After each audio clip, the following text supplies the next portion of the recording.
Alors aujourd'hui, on va s'attaquer à un sujet qui est à la fois complexe et souvent très mal compris. L'hypersexualité.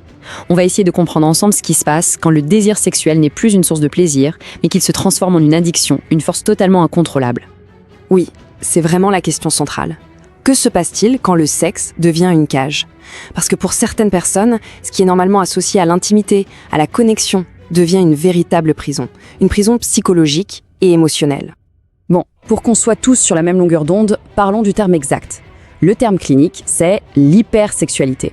C'est important parce qu'il remplace d'anciens mots très genrés comme nymphomanie pour les femmes ou satyriasis pour les hommes, qui sont aujourd'hui considérés comme complètement dépassés et surtout très imprécis par les spécialistes. Mais alors, comment est-ce qu'on en arrive là? Comment un comportement aussi compulsif prend racine? On va explorer les déclencheurs psychologiques, le pourquoi derrière tout ça.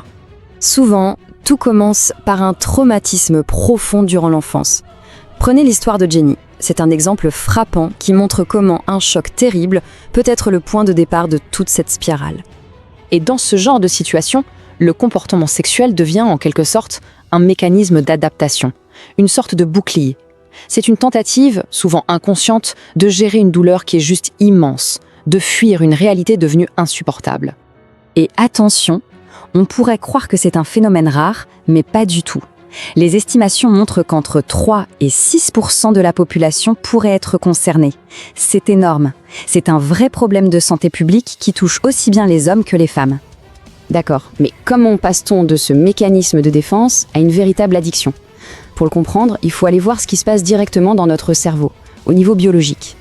Au cœur de cette addiction, il y a une neurochimie assez simple à comprendre. Chaque acte sexuel libère de la dopamine, qu'on appelle souvent l'hormone du plaisir. Mais le problème, c'est qu'avec le temps, le cerveau s'habitue. Il lui en faut toujours plus pour ressentir le même effet.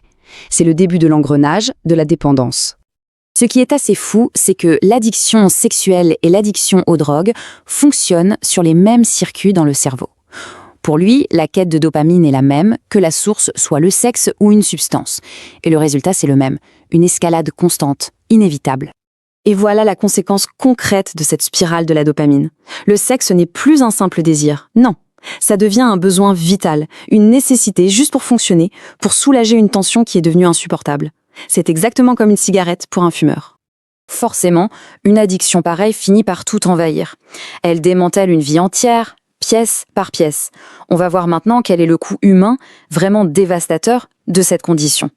Les relations sociales sont souvent les premières à exploser. Les amitiés, la réputation, tout peut être détruit, ce qui isole la personne de plus en plus. L'addiction ne connaît pas de limite. Elle peut briser même les liens les plus sacrés.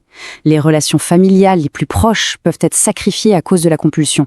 Et ça mène à des ruptures totales et extrêmement douloureuses. Ce témoignage montre bien le conflit interne qui est terrible. Malgré la conscience aiguë du mal qui est fait, la pulsion est plus forte. Le sexe devient le seul et unique outil pour gérer absolument toutes les émotions, les bonnes comme les mauvaises. Au final, le quotidien, c'est une double vie. Une existence remplie de honte, de secrets et surtout de cette peur constante, cette angoisse que tout soit révélé. C'est un fardeau émotionnel qui est juste épuisant. Et puis, on entre dans les conséquences les plus graves. C'est le moment où la recherche de satisfaction pousse la personne à prendre des risques qui peuvent mettre sa vie, et parfois celle des autres, en danger. Là, les dangers ultimes sont multiples. Il y a les risques pour la santé, bien sûr, comme les IST, mais aussi la ruine financière, la perte de son travail, et dans les cas les plus extrêmes, ça peut même basculer vers des comportements criminels. Tout ça mène à une détresse psychologique qui est terrible.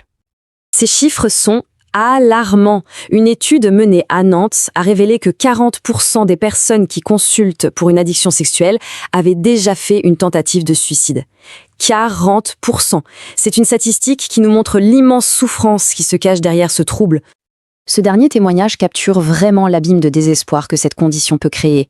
Un dégoût de soi-même si profond, si total, que la mort peut sembler être la seule et unique issue.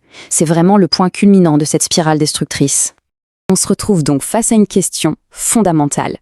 Comment un mécanisme qui, à la base, était là pour se protéger, peut-il devenir la source même de sa propre destruction? Ça souligne toute la nature complexe de l'addiction et surtout l'importance cruciale de trouver une aide adaptée.